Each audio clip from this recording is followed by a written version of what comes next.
Ok, alors pour faire cette présentation, on vous propose d'aborder d'abord le cadre un peu législatif et réglementaire dans lequel s'inscrit cette réflexion sur l'hydrogène. Après, on abordera un peu le cadre stratégique européen et national, les usages de l'hydrogène dans la mobilité sur la stratégie AZ, et les effets, un mot assez rapide sur les effets sur le système énergétique français sur la base de rapports RTE. Et puis ensuite, on abordera les aides et les dispositifs en particulier que nous, on pilote à l'ADEME. On va encore C'est juste pour la... Essayez d'éteindre le micro si jamais vous êtes... parce qu'on entend...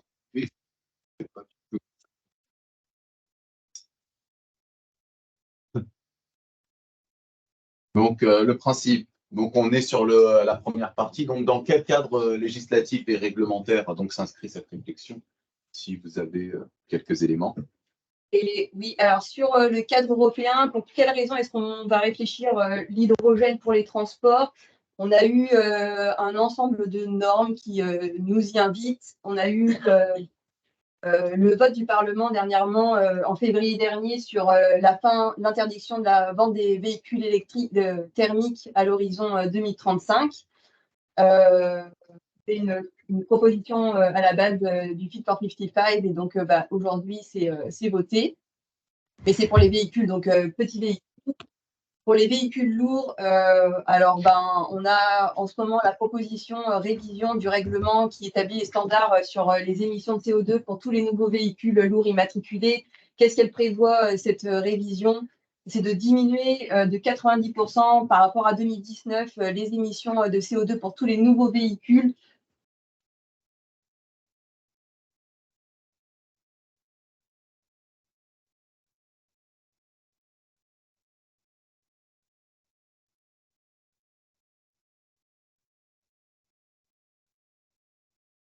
On a la norme Corporate Average Fuel Economy qui en fait fixe, qui limite via des seuils les émissions de CO2 qui peuvent être émis par les véhicules électriques, les nouveaux véhicules électriques, donc dont hybrides, qui sont les plus durs même au monde si on compare avec les autres pays. La norme AFIR, qui est Alternative Fuel Infrastructure Regulation, qui est en fait qui prévoit l'installation de bornes de recharge de ravitaillement hydrogène sur le territoire, tout le réseau transeuropéen, donc tous les 100 km.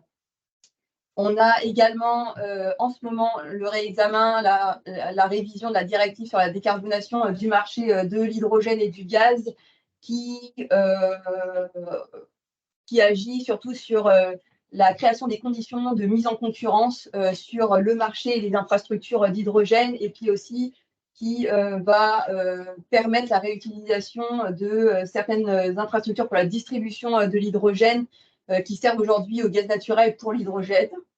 Et puis, on a un ensemble de normes également qui concernent plutôt les métaux critiques et métaux précieux. Donc, ça concerne un peu moins l'hydrogène, les véhicules hydrogène, puisqu'on a surtout du platine pour la pile à combustible. Mais on peut avoir pour l'électrolyse, pour la phase amont de création de l'hydrogène vert, un certain métaux critiques qui vont être utilisés dans les procédés. Et dans ce cas, là, on va être aussi concerné par toutes les normes qui visent la réintégration, la relocalisation de toutes les chaînes de valeur depuis l'extraction des métaux critiques jusqu'à la réincorporation des métaux dans les nouveaux produits qui seront générés, avec toutes les phases de raffinage de métaux qui seront à réaliser sur notre territoire. Ok, alors sur la réglementation française, on a eu la LOM, donc qui prévoyait aussi l'interdiction de la vente des véhicules thermiques en 2040, donc il va sûrement bouger avec la directive qui a été votée par le Parlement dernièrement. On a la loi relative à la transition énergétique sur la croissance verte qui prévoyait également de réduire les consommations d'énergie fossile de 30%. Et dans ce cas, l'hydrogène était l'un des moyens pour pouvoir parvenir à répondre à cette obligation. Et puis, tout le plan hydrogène 2030 que je vais laisser après Jean-Pierre présenter, donc, est toute une stratégie nationale hydrogène qui a été développée sur le territoire par le gouvernement. Donc, dans quel cadre stratégique européen et national s'inscrit cette réflexion, en fait? Donc, Alors, on a à l'ADEME 4 scénarios, je pense que pour plusieurs, vous les connaissez peut-être, vous en avez entendu parler, qu'on a déployés pour pouvoir répondre déjà aux accords de Paris qui étaient de limiter la hausse des températures et puis d'atteindre la neutralité carbone 2050 en phase avec la stratégie nationale bas carbone. Alors ici, j'ai repris le graphique, la trajectoire de la diminution des émissions de CO2 qui sont prévues par la stratégie nationale bas carbone à 2050. Pour les transports, on a une diminution qui vise d'atteindre 3 millions de tonnes en équivalent CO2 en 2050 en émissions résiduelles qui pourront ensuite donc être séquestrées par des puits de carbone. Mais globalement, en fait, la stratégie pour les transports, c'est de se dire on diminue quasiment, on décarbone complètement le secteur à 2050. Tu peux passer. Ah bah mince, l'équation, elle paraît pas. Je suis vraiment désolée. Tant pis, c'est pas grave. Je vais la commenter. Alors, en fait, dans cette stratégie nationale bas carbone 2, la version 2, et puis qui va être pris ensuite dans tous nos scénarios ADEME, on s'appuie sur 5 leviers qui sont assez connus dans les transports, qui sont la sobriété, la densification du transport, le report modal, donc qui sont plutôt des innovations qu'on va dire plutôt comportementales sur les usages. La sobriété, ça va être la moindre mobilité, questionner le besoin de mobilité, par exemple en déménageant proche de son lieu de travail pour limiter les circulations des mobilités pendulaires. La densification du transport, par exemple, pour le transport de marchandises, ça va être de densifier les transports, de massifier les transports via la rationalisation des flux logistiques. Pour le report modal, c'est par exemple privilégier les mobilités actives, le transport en commun versus l'autosolisme. Et puis après, on a des vecteurs qui sont plutôt efficacité énergétique, plutôt technologiques. Donc l'efficacité énergétique, c'est pour un même service, utiliser moins d'énergie, consommer moins d'énergie. Et puis, on a le vecteur sur la décarbonation du mix énergétique. Donc, c'est plutôt quand on réfléchit l'hydrogène, c'est seulement sur ce vecteur-là qu'on s'inscrit. Donc, en fait, c'est un levier parmi les 5 autres pour pouvoir atteindre cette neutralité carbone et cette trajectoire donc, qui est fixée par la SNBC. Donc, alors voilà les 4 scénarios de l'ADEME qui ont été publiés donc, il y a 2 ans, 2021, c'est ça hein ouais.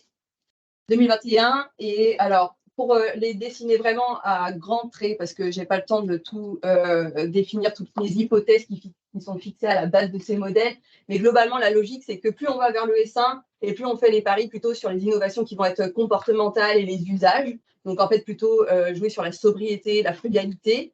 Et s'il y a innovation, ça va être du low-tech, donc avec des matériaux qui vont être plutôt locaux, de la réutilisation, de l'innovation qui va être vraiment adaptée à l'usage, donc des petits véhicules.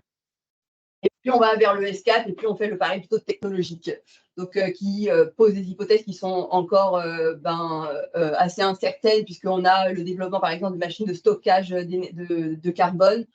Donc voilà, et on fait le pari plutôt d'avoir encore la recherche de vitesse, d'avoir des innovations telles que les véhicules autonomes, mais qui sous-tendent également des contraintes sur les impacts environnementaux qui peuvent être en amont de la mise en place de ces technologies. Sur le S2, juste pour un mot, on va faire le pari plutôt de la coopération. Donc, c'est implication de la société civile pour dessiner une trajectoire sur des mobilités qui vont être plutôt actives, partagées. On a un desserrement des villes plutôt au profit des villes moyennes et petites, aux dépens des grandes villes. Et donc, on va avoir l'arrivée de petits véhicules intermédiaires qui se situent un peu entre le vélo et la voiture, pour les mobilités lorsque l'alternative transport en commun ou marche n'est pas possible. Et puis le S3, c'est les technologies vertes. Donc là, on va avoir une transition, plutôt on va parier sur la décarbonation des transports via l'électrification et l'hydrogène en particulier, et les transports en commun également, parce qu'on fait encore ce pari que on va aller dans cette trajectoire, continuer dans cette trajectoire de métropolisation.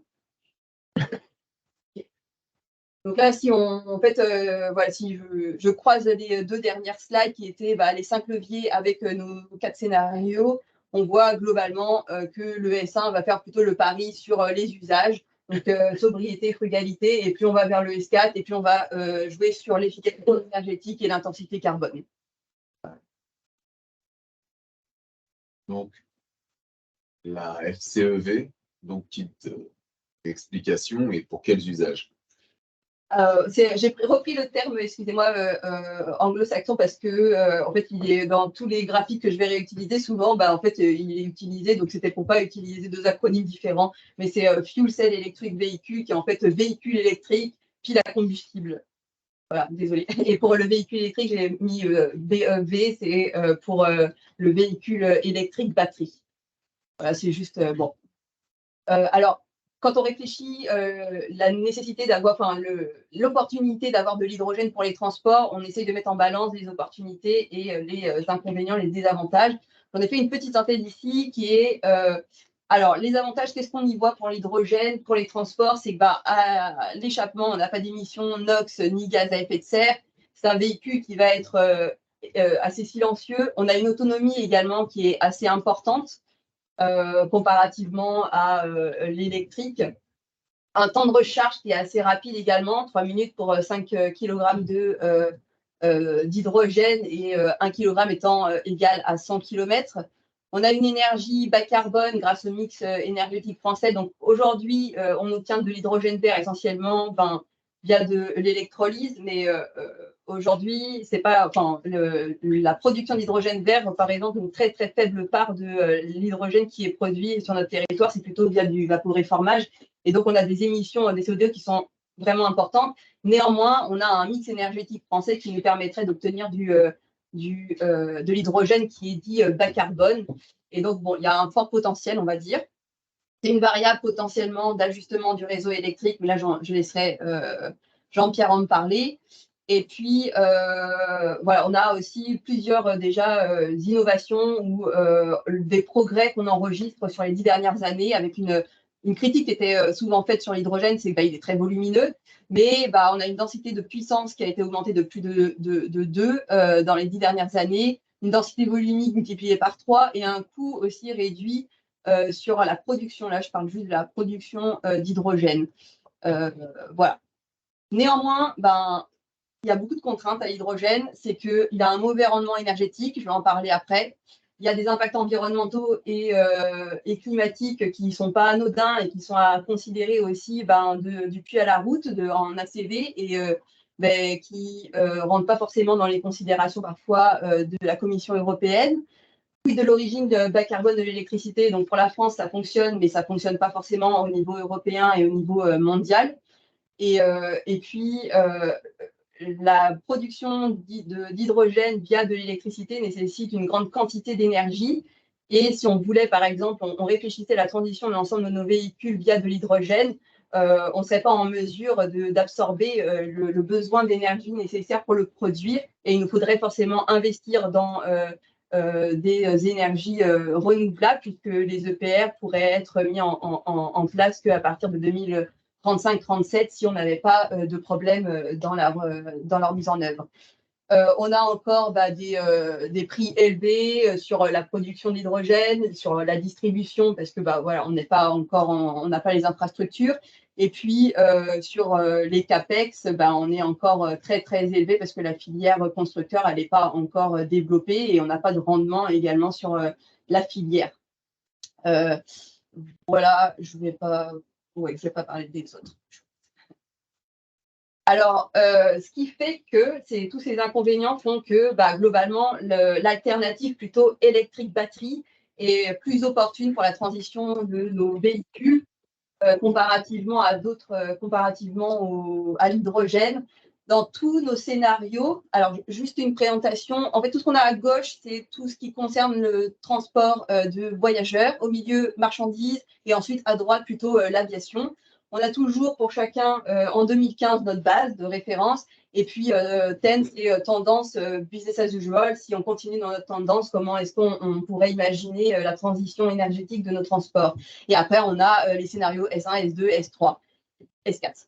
Et dans tous les scénarios, globalement, on prévoit à l'ADEME environ une transition de nos véhicules, mais à 90% du parc qui seront électriques batteries. et le reste se partageant entre d'autres alternatives qui peuvent être le biogaz, les agrocarburants ou donc l'hydrogène. L'hydrogène ayant une place essentiellement pour le voyageur que pour des cas d'usage qui ont besoin, par exemple, d'une autonomie ou d'une recharge très rapide, comme par exemple les taxis, ou du transport lourd, comme du transport en commun, bus ou car. Et puis pour les marchandises, parce qu'ils vont avoir besoin d'une autonomie assez importante. Bon, je vais passer, ça c'était les hypothèses de base qui permettaient de modéliser nos scénarios. Alors, je vais faire quelques petits focus et déplier un peu les points que j'ai mentionnés là dans la fiche synthèse au début. Globalement, sur l'impact carbone, donc souvent on fait une comparaison véhicule électrique batterie versus véhicule électrique pile à combustible. Et qu'est-ce qu'on voit sur, j'ai rapporté 2 graphiques, un de Carbone 4 et un de l'ADEME à droite. On voit que globalement, le véhicule électrique pâtit de l'impact carbone qui est lié à la consommation essentiellement d'énergie et que sur des gros véhicules, en fait, le véhicule électrique reste plus intéressant malgré l'impact carbone qui est lié à la production de la batterie pour le véhicule électrique. Et donc ça, c'est le premier apprentissage un peu. Et deuxième apprentissage, c'est que plus on va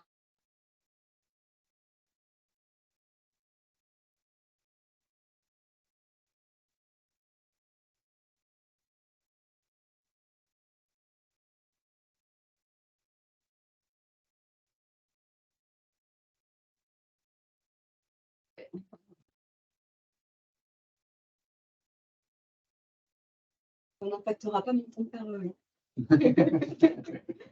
Alors ensuite, sur l'impact carbone, on regarde aussi à l'ADEME, on s'attache à essayer d'étendre maintenant aussi nos grilles d'évaluation en prenant en considération des indicateurs qui vont être aussi environnementaux et puis sanitaires. Et donc là, à gauche, on vous a rapporté des résultats d'études qui ont été élaborés en partenariat ADEME-IFPEN. Qui aussi représente un peu une comparaison sur l'impact que vont avoir la production d'hydrogène et de véhicules hydrogène, véhicules électriques batteries sur d'autres critères qui vont être par exemple l'acidification des eaux, l'eutrophisation aquatique, l'eutrophisation terrestre, les émissions de particules ou l'épuisement des ressources qui vont être essentiellement liés à l'amont, en fait, à la production de la batterie ou de la pile à combustible, avec tous les impacts qu'on va avoir sur l'exploitation des mines notamment, et puis tout ce qui va être externalisé sur les pays dans lesquels sont extraits les métaux critiques ou métaux précieux dans le cas du platine pour la pile à combustible. Je ne vais pas trop le commenter, mais globalement, en fait, tu peux passer si tu veux. Pour la pile à combustible, en fait, on a du platine et le platine est assez problématique aussi sur les émissions de CO2. Et en plus, si on va même à la phase amont pour l'électrolyse, donc on a 2 méthodes pour pouvoir produire l'hydrogène vert et qui va utiliser soit du nickel, soit du platine. Et dans les 2 cas, en fait, les émissions aussi qui sont générées sur les territoires où sont exploitées tous ces mines ont des effets assez délétères sur à la fois les émissions CO2, sur la pollution via les épandages qui s'infiltrent dans les sous-sols et qui ont des effets dévastateurs sur les écosystèmes, la faune, la flore, et puis aussi sur l'exil de populations autochtones. Voilà, alors sur le rendement énergétique, il y a beaucoup de transformations de l'hydrogène, donc que ce soit de l'électrolyse et après le processus inverse de l'électrolyse, une fois que l'hydrogène est arrivé dans le véhicule, ce qui fait qu'on a une perte d'efficacité énergétique assez importante. On a atteint 30% en rendement énergétique sur le véhicule pile à combustible, alors que pour l'alternative électrique batterie, on est à 76%. Alors, impact économique maintenant, là, je ne parle même pas de l'hydrogène, ni de la distribution, ni le ravitaillement, juste en se focalisant essentiellement sur le générateur d'électricité, le générateur d'énergie, pardon. On compare ici le véhicule électrique versus véhicule batterie, véhicule pile à combustible. qu'est-ce qu'on voit dans ce graphique? C'est que globalement, le prix de la batterie, elle va être plus ou moins proportionnelle à sa capacité. Plus on augmente la capacité de la batterie, on va augmenter sa taille, son poids, et donc le prix va être proportionnel. Par contre, pour la pile à combustible, en fait, on a un coût d'entrée, mais après, en fait, une fois qu'on a payé ce coût d'entrée, globalement, ce qui va varier, c'est plutôt les réservoirs parce qu'on va ajouter de l'énergie, mais ce n'est pas la pile à combustible. Ce qui fait que avec ce graphique-là, on voit que on n'a pas d'intérêt à investir pour de l'hydrogène pour des véhicules qui sont assez petits ou qui ont un faible besoin d'autonomie. Le véhicule électrique batterie sera beaucoup plus pertinent parce qu'il sera beaucoup plus léger et on pourra faire diminuer le prix proportionnellement à l'usage. Je vais passer celui-ci parce que c'est pour dire exactement la même chose et sinon je vais amputer le temps de parole de mon collègue. Et alors voilà, là c'était rapport RTE sur les futurs énergétiques 2050, juste pour mentionner qu'on est à peu près en phase avec leurs conclusions de leurs études. Globalement, en fait, leurs conclusions et nos conclusions scénario 2050 de l'ADEME, c'est de se dire l'hydrogène, c'est pertinent essentiellement pour électrifier des usages, pour transitionner des usages qui ne pourront pas être électrifiés, et notamment plutôt la sidérurgie ou métallurgie.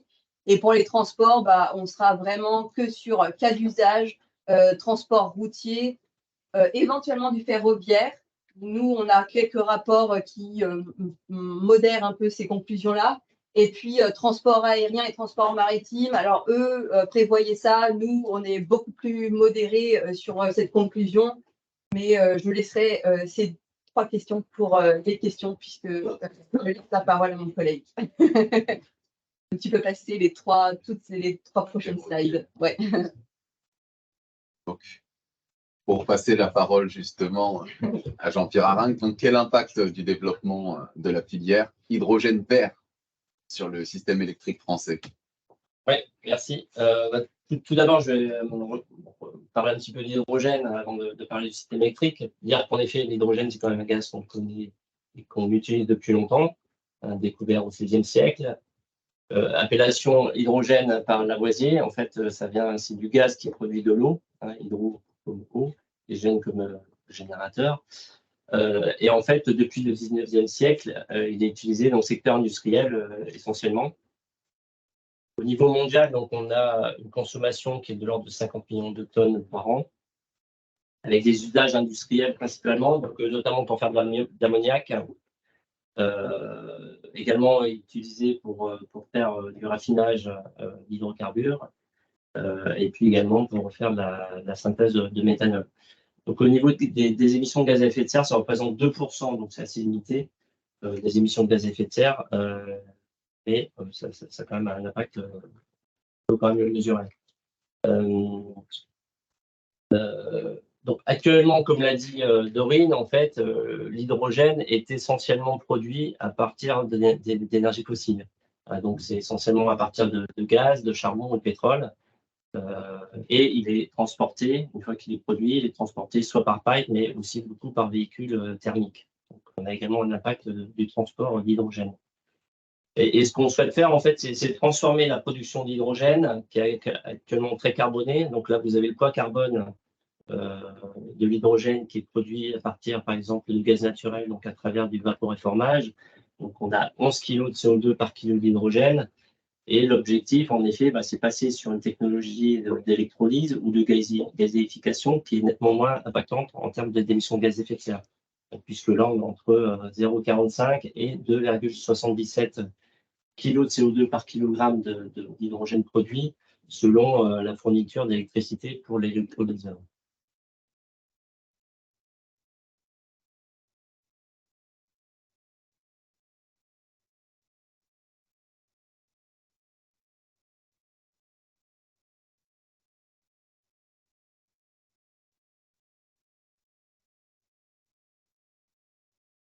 Pour produire dans la sidérurgie, actuellement la sidérurgie utilise pas mal de charbon, donc qui est très émetteur de gaz à effet de serre.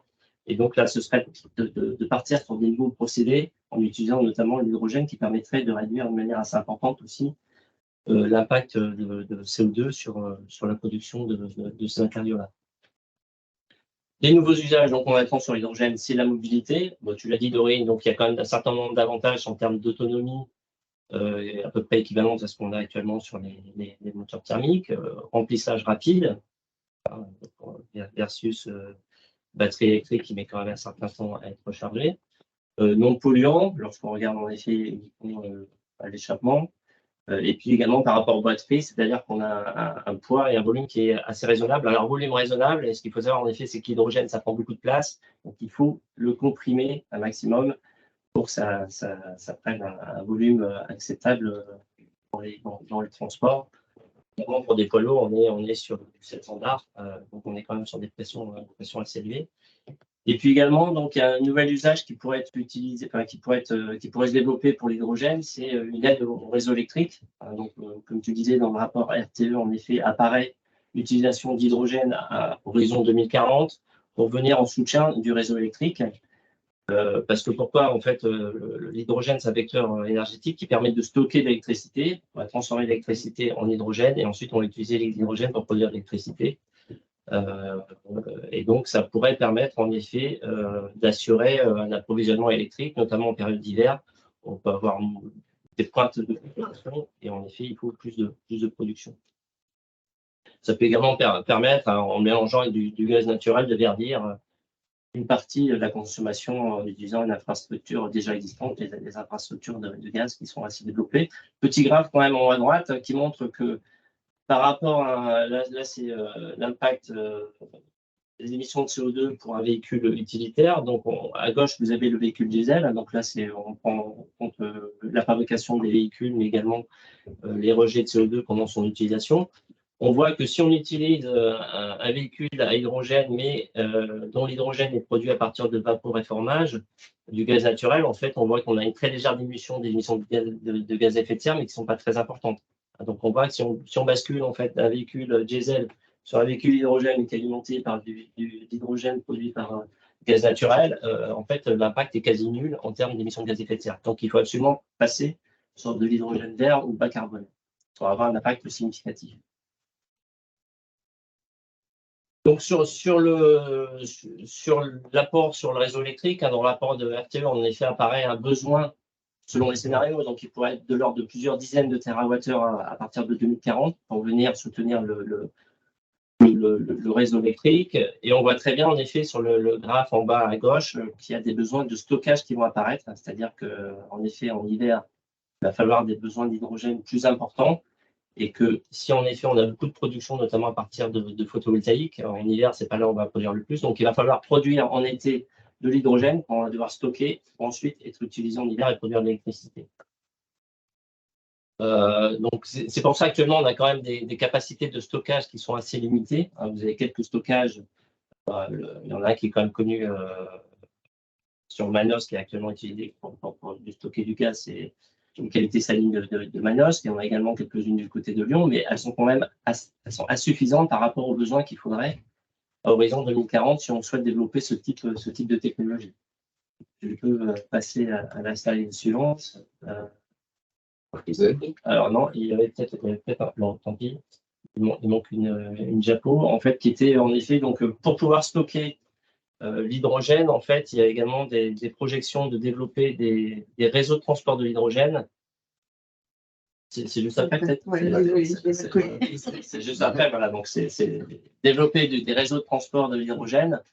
Donc, il y a différents gestionnaires des réseaux de transport européens qui ont travaillé et donc qui ont projeté une dorsale européenne hydrogène, donc qui prévoit donc à horizon 2040 40 000 km de réseau, qui permettrait de relier 21 pays européens. Il y a quand même une grosse partie des canalisations qui seraient des canalisations reconverties, donc actuellement, et puis contre-transité du gaz qui serait reconverti en canalisation de transport de l'hydrogène pour un investissement quand même assez significatif, entre 43 milliards et 80 milliards d'euros. Donc l'intérêt aussi de ces réseaux de transport, ce serait également peut-être de bénéficier d'hydrogène qui serait produit à bas coût. Notamment, on parle beaucoup de production d'hydrogène dans la péninsule ibérique par l'Espagne et le Portugal à des coûts très très compétitifs. Donc ça permettrait d'importer de l'hydrogène de la péninsule ibérique et de la diffuser à travers l'Europe, donc en passant par la France et en allant vers l'Allemagne. Et puis également, ça permettrait de mutualiser un petit peu les capacités de stockage. On voit que notamment dans le nord de l'Europe, il y a pas mal de capacités de stockage qui pourraient être utilisées pour stocker l'hydrogène. Et donc, ça permettrait de mutualiser un petit peu ces capacités de stockage. Donc, de pouvoir être utilisé en hiver lorsqu'il y a plus de besoin d'hydrogène, notamment pour le réseau électrique. Maintenant, je posais la question de quelles aides financières sont mises en place justement pour accompagner comme tu l'as dit en introduction, donc il y a une stratégie nationale hydrogène qui a été publiée en 2020. Donc, dans un objectif, en effet, tout le monde en est bien conscient, c'est d'accélérer la transition écologique. Hein, donc, l'objectif, c'est toujours neutralité carbone en 2050, mais également de créer une filière industrielle dédiée en France. Actuellement, il y a quelques acteurs, mais qui ne sont pas du tout à la hauteur des enjeux. Donc, il faut absolument les développer. Et donc, il y a trois priorités qui ont été définies dans le cadre de cette stratégie nationale. C'est tout d'abord, en effet, de bien travailler sur l'industrie pour la décarboner. Ça peut être un vecteur très intéressant pour décarboner l'industrie, notamment en développant une filière française d'électrolyse. Développer également une mobilité lourde à l'hydrogène décarboné. On a vu qu'en effet, la mobilité lourde à l'électrique, avec des batteries électriques, ça pourrait être très, très compliqué. Donc, l'hydrogène, c'est également une solution intéressante à soutenir. Et puis, bien entendu, il y a encore plein de choses à faire, puisque c'est quand même un secteur un petit peu nouveau sur la mobilité hydrogène. Donc, il faut besoin de soutenir la recherche, l'innovation, et puis le développement pour favoriser de nouveaux usages. Alors, le budget, quand même, il est assez conséquent. Donc, en 2020, le gouvernement a annoncé un budget de 7 milliards d'euros d'ici 2030, avec notamment l'objectif de développer 6,5 gigawatts d'électrolyseurs installés d'ici 2030. Sachant qu'en effet, pour l'instant, on est sur quelques dizaines de mégawatts de projets et 6,5 gigawatts, actuellement, l'appel de puissance, c'est de l'ordre de 100 gigawatts. Donc, on voit quand même que ça commence à avoir un impact sur le réseau électrique. Donc, également, il y aura également des fonctionnements à prévoir en fonction des périodes de pointe. Alors, en effet, peut-être pas faire fonctionner l'électrolyseur tout le temps, mais peut-être le faire fonctionner à certaines périodes où il y a moins de pointes électriques pour avoir des prix plus intéressants qui ne vont pas impacter le réseau électrique. Ça également, c'est assez développé dans le réseau, dans le rapport de RTE. Donc, il y a différents dispositifs d'aide qui ont été mis en place par le gouvernement. Donc, tout d'abord, au niveau de la recherche, hein, donc avec l'ANR, il y a différents programmes qui sont menés pour travailler sur ces aspects-là. Également à travers du plan d'investissement d'avenir, le PIA, il y a également la prise de participation en fonds propres dans certaines sociétés pour les aider à se développer.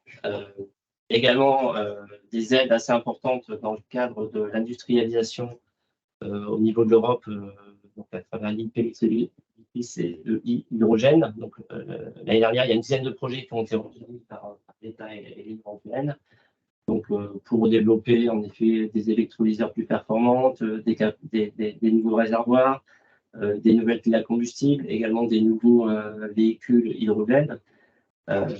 Donc là, ce qui était prévu, c'est 1,5 milliard d'euros, mais les 10 projets qui ont été retenus l'année dernière, en fait, il y a une aide prévue qui était déjà de l'ordre de plus de 2 milliards d'euros. Donc, quand même, un investissement très important de la part de l'État pour avoir une industrie française sur l'hydrogène.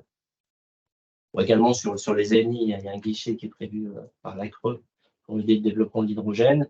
Et puis également, il y a une exemption de Thierry, maintenant je crois que c'est la TUERT, je crois, qui est une dénomination, je crois, qui est l'hydrogène depuis 2023 fait bien partie de ce dispositif-là.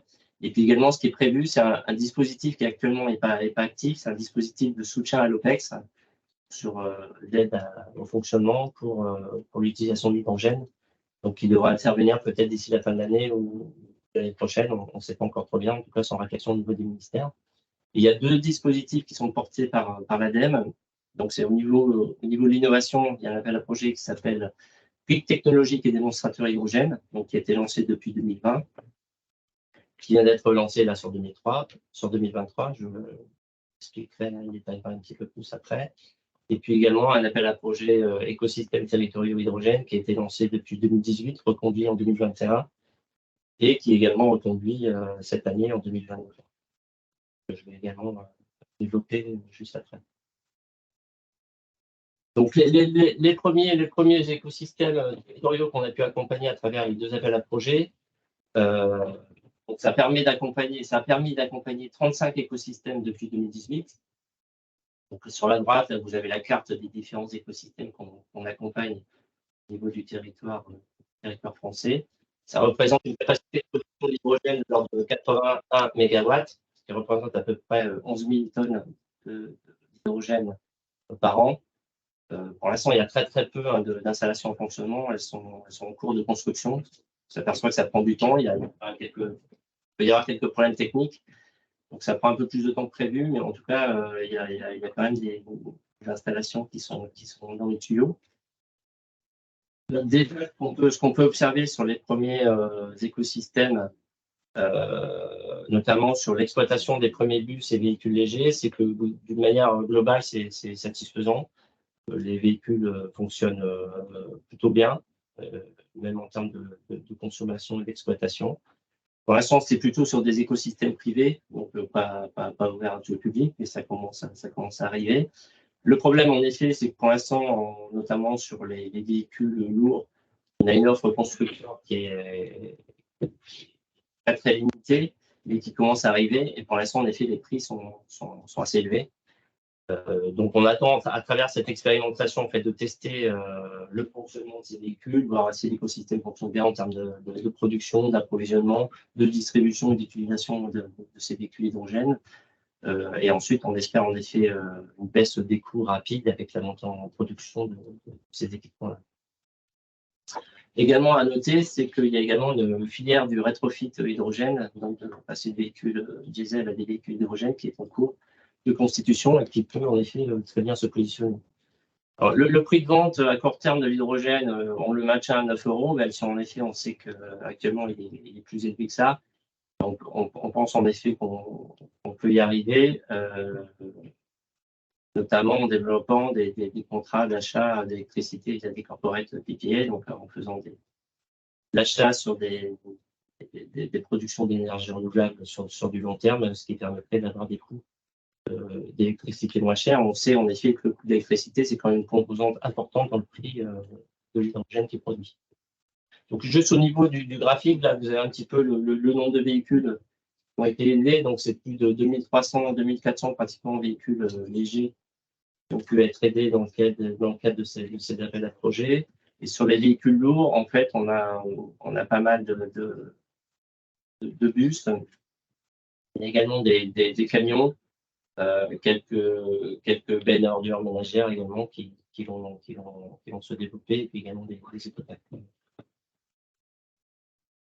Donc en PACA, en fait, on a 3 écosystèmes qui ont été accompagnés.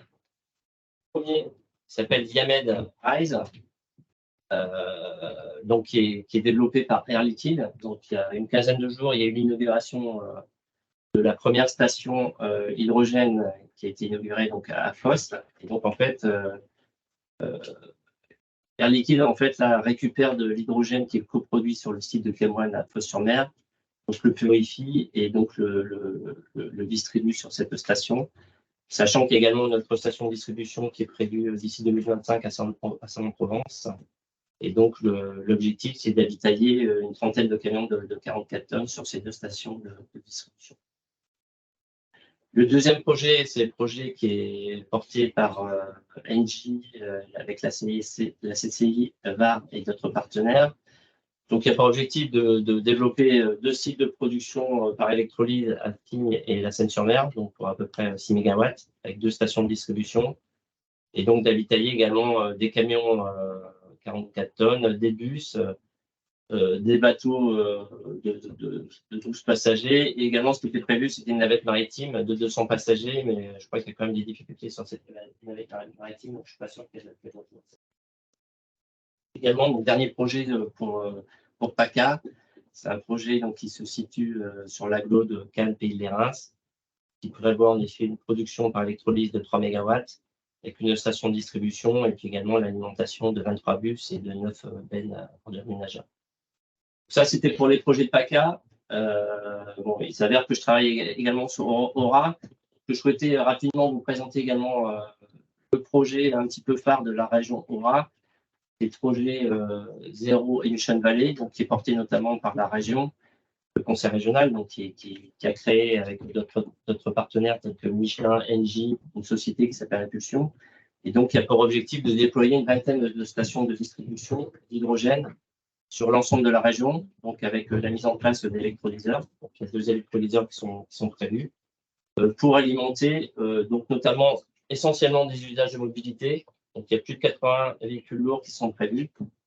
Donc c'est des cars, des poids lourds, des bus, des bennes ordures ménagères. Et puis également il y a un petit test sur des groupes électrogènes, donc qui seront également alimentés par de l'hydrogène. C'est quand même un projet assez important, puisque le coût total, c'est 86 millions d'euros, avec une aide de l'ADEME qui s'élève à plus de 24 millions d'euros, qui représente 28% des coûts.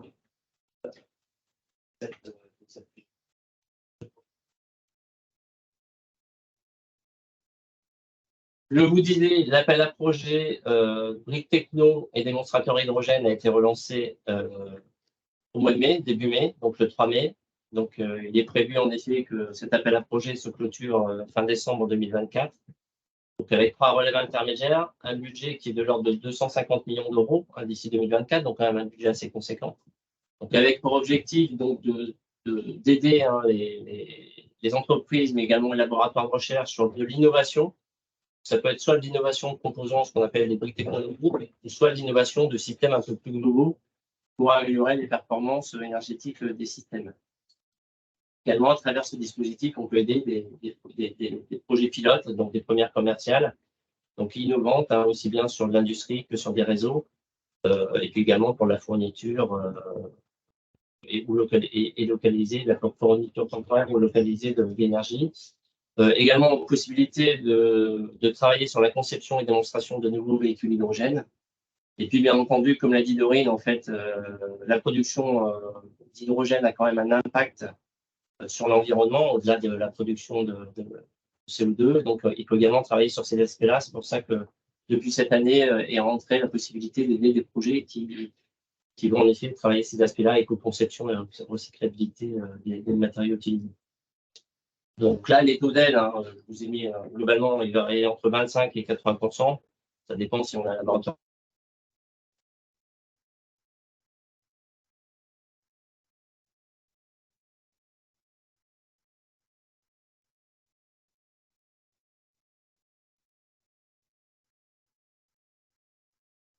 « 5 millions d'euros pour pouvoir être aidé à travers ce dispositif. Deuxième dispositif qui a été relancé également au mois de mai, c'est l'appel à projet écosystème territoriaux d'hydrogène, donc qui était ouvert en effet le 17 mai avec une clôture qui est prévue le 29 septembre et donc qui permet en effet d'accompagner le développement d'écosystèmes territoriaux d'hydrogène. Je vous ai dit actuellement il y en a 3 qui sont en cours de développement sur la région. Donc là, il s'agit à la fois d'accompagner de nouveaux écosystèmes ou bien de renforcer des écosystèmes existants. Donc en finançant soit des nouvelles stations de distribution, soit des nouveaux usages, soit des nouveaux équipements de production.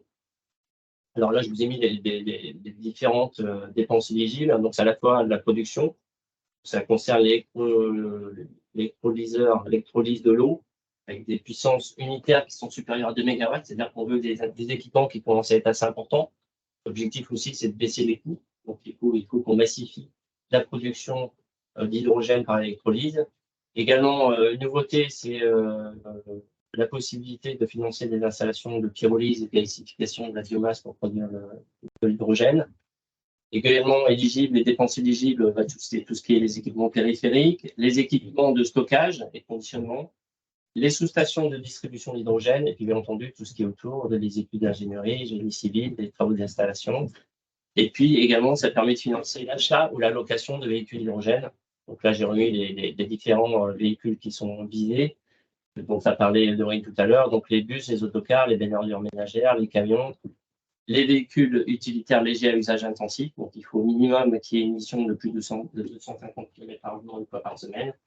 Et puis également, s'il y a des projets de navires, de bateaux, d'engins spéciaux alimentés par hydrogène, ils sont également éligibles à cet appel à projet. Alors, la nouveauté de cet appel à projet, c'est qu'il n'y a pas de taux d'aide défini, contrairement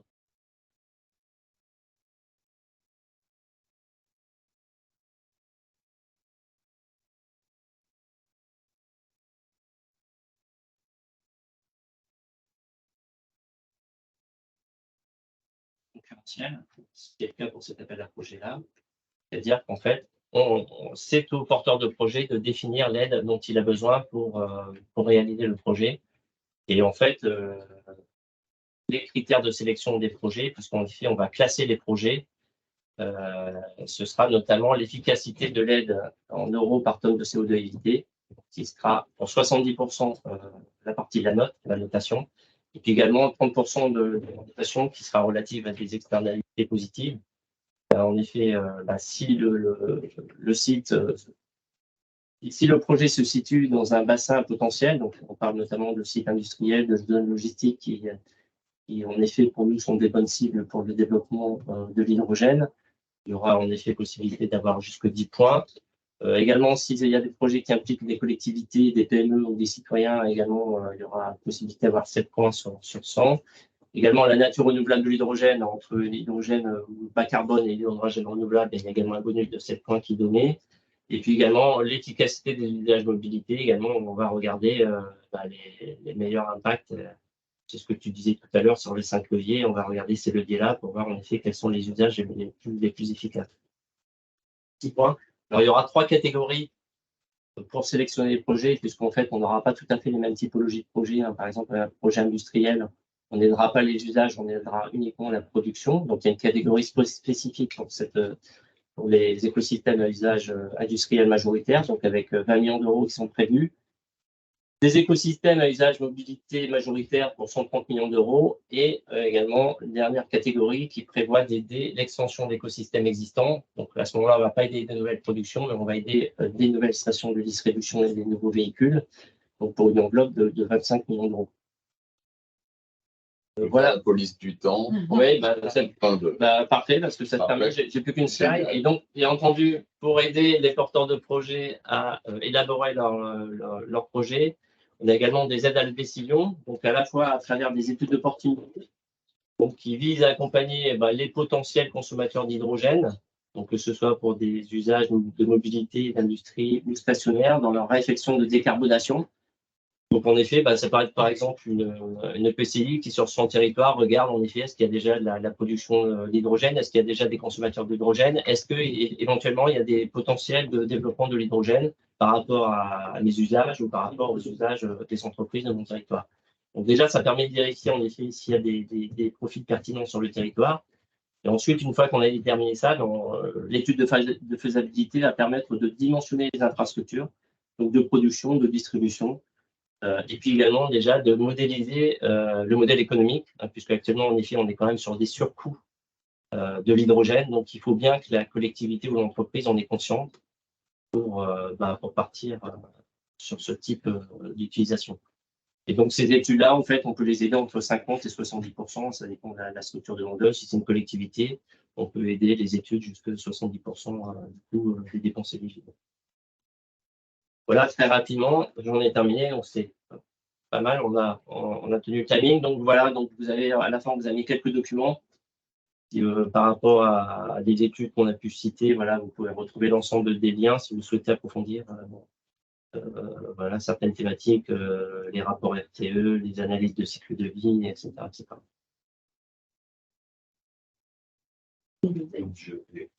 Et les avis aussi. Voilà.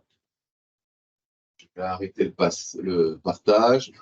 Je vous rappelle que